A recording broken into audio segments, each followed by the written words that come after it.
Good morning, students. This is your English literature class. Take out your English literature book. Today, we are going to start our new chapter, that is chapter number 4, The Nightingale's Song. Page number 28. Students, आज हम लोग नया chapter शुरू करेंगे. Chapter number 4, The Nightingale's Song. Okay, so I am going to read this chapter. You also repeat after me. Then I will explain you each and every line. Okay, मैं ये chapter reading करने जा रही हूँ. आप लोग भी मेरे पीछे पीछे से रीड कीजिएगा. उसके बाद मैं आपको ये चैप्टर एक्सप्लेन करूँगी. Okay, students. The Nightingale's Song. Once there was a king who lived in a grand palace near an orchard. One day, he had some problem that perturbed him very much. एक बार एक राजा था जो एक बाग के पास बड़े से महल में रहता था. एक दिन उसे एक समस्या हुई थी जो कि उससे बहुत परेशान कर रही थी. He was restless and could not sleep for the whole night and kept tossing restlessly in his bed. राजा जो था वो काफी बेचैन हो उठा और सारी रात वो सो नहीं पाया. When it was dawn, the king heard the melodious song of a bird that healed his distressed mind to a great extent. जैसे ही सुबह हुई, राजा ने बहुत ही मधुर गाना सुना जो कि एक चिड़िया गा रही थी. He had never heard such a melodious voice before. He said to himself, "How melodious is the song of this bird? Which bird is that?"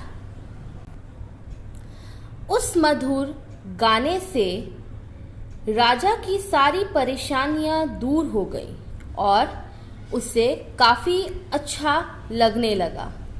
राजा ने इतनी मधुर आवाज पहले कभी नहीं सुनी थी. वो खुद से पूछने लगा कि ये मधुर आवाज कौन सी चिड़िया की होगी.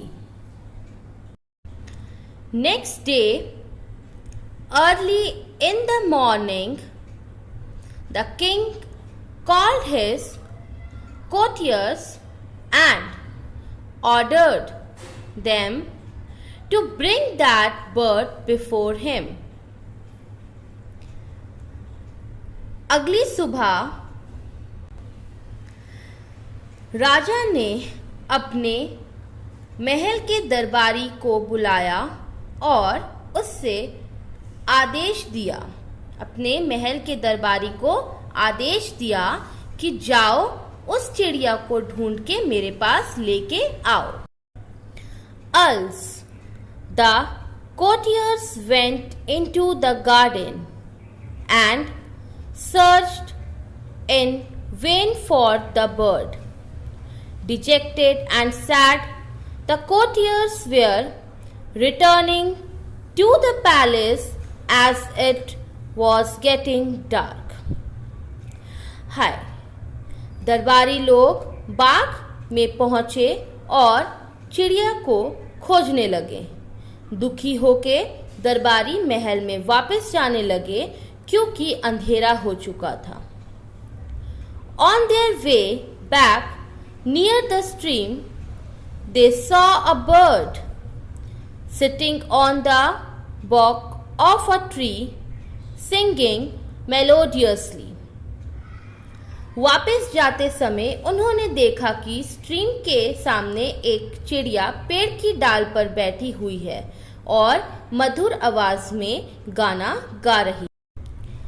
They went near that cheerful bird. Then they realized that it was the nightingale who sang so sweetly in a carefree manner early in the morning. फिर दरबारी उस चिड़िया के पास गए और तब उन्हें पता चला कि वो एक बुलबुल है जो इतने मीठे और मधुर स्वर में गा रही है, वो भी इतनी सुबह को. The courtiers told the nightingale about the wish of the king and requested it to accompany them to the palace. तब दरबारियों ने बुलबुल से राजा की इच्छा को बताया और कहा कि हमारे साथ महल चलो. Although the bird was reluctant to go with them, but it agreed because it wanted to make the king happy. हालांकि वो चिड़िया दरबारियों के साथ जाना नहीं चाहती थी, लेकिन वो मान गई उनके साथ जाने के लिए क्योंकि वो राजा को खुश करना चाहती थी. On reaching the palace, the servants presented the nightingale to the king. महल पहुंचते ही दरबारियों ने राजा के सामने बुलबुल को हाजिर कर दिया. The king appreciated the nightingale and requested it to sing for him. King ने बुलबुल को बहुत ज़्यादा अप्रिशिएट किया और उससे रिक्वेस्ट किया कि वो उसके लिए गाना गाए. The king was completely mesmerized and enchanted by its sweet singing voice. He ordered his courtiers to make proper arrangement for the comfortable stay of the bird in the palace. जब बुलबुल ने राजा के लिए गाना गाया तो राजा उसके गाने से बहुत ही ज़्यादा खुश हो गया और उसका गाना सुनते ही वो झूमने लगा. उसके गाने से वो प्रसन्न हो गया. तब राजा ने अपने दरबारियों को ऑर्डर दिया कि जाओ जाके इस चिड़िया के लिए, इस बुलबुल के लिए एक कंफर्टेबल जगह अरेंज करो ताकि ये आराम से रह सके. So the king ordered a golden cage for the bird. तब राजा ने बुलबुल के लिए सोने का पिंजरा बनवाने के लिए कहा. दो it lived in the golden cage and was showered with all the comforts, yet it was not happy. फिर बुलबुल उस सोने के पिंजरे में रहती, उसे उस सोने के पिंजरे में सारी सुख सुविधाएं मिलती, फिर भी वो उस पिंजरे में खुश नहीं रहती.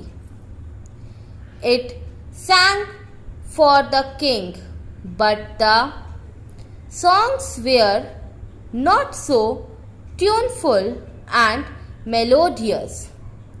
वो राजा के लिए गाना तो गाती, लेकिन उसके गाने में वो मिठास नहीं थी. Gradually, the Nightingale stopped singing. फिर कुछ ही समय में बुलबुल ने गाना बंद कर दिया। One day, the king of a neighboring kingdom sent a toy nightingale on the king's birthday. एक दिन पड़ोसी राज्य के राजा ने राजा के जन्मदिन में उसे बुलबुल के जैसे एक खिलौना भेजा। It looked very beautiful and glittered brightly. वो खिलौने वाली चिड़िया बहुत ही अच्छी और खूबसूरत दिख रही थी और साथ ही साथ वो चमकीली भी दिख रही थी। It had a key on its head, which, when turned, made the toy nightingale sing for a long time. उस खिलौने वाली बुलबुल के सर पे एक चाबी थी जिसे घुमाने से वो बुलबुल गाना गाती थी और काफ़ी लंबे समय तक वो गाना गाती थी। So students, in next class we will continue this chapter. So that's all for today's class. Thank you all.